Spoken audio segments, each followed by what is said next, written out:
नमस्कार, मी आचल आणि तुम्ही बघताय लोकवाहिनी मीडियाचं महाराष्ट्र टॉप 10 फास्ट बुलेटिन। एक नजर टाकूया राज्यभरातील महत्त्वाच्या घडामोडींवर।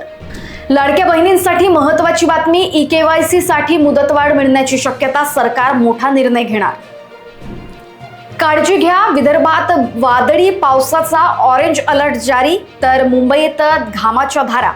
हवामान विभागाचा 22 जिल्ह्यांना मोठा इशारा। साताऱ्यात काळाचा घाला, आयशर ट्रक 50 फूट खोल दरीत कोसळला, लहान मुलासह 4 जणांचा मृत्यू, दोघे गंभीर जखमी।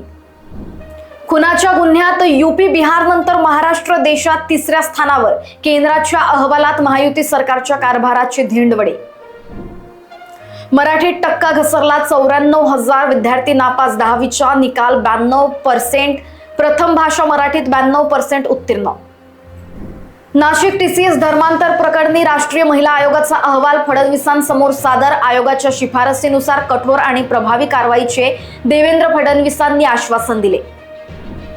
नाशिक टीसीएस प्रकरणी निदा खानला 11 मे पर्यंत पोलीस कोठडी, AIMIM नगरसेवक मतीन पटेलवरही गुन्हा।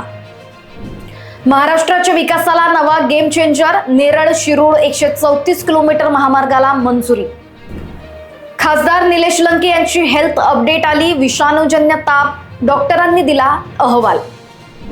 आणि ठाणे मुलुंड दरम्यान नवीन रेल्वे स्थानकाला मंजुरी, केंद्रीय रेल्वे मंत्री अश्विनी वैष्णव यांचे मुख्यमंत्री देवेंद्र फडणवीसांना पत्र।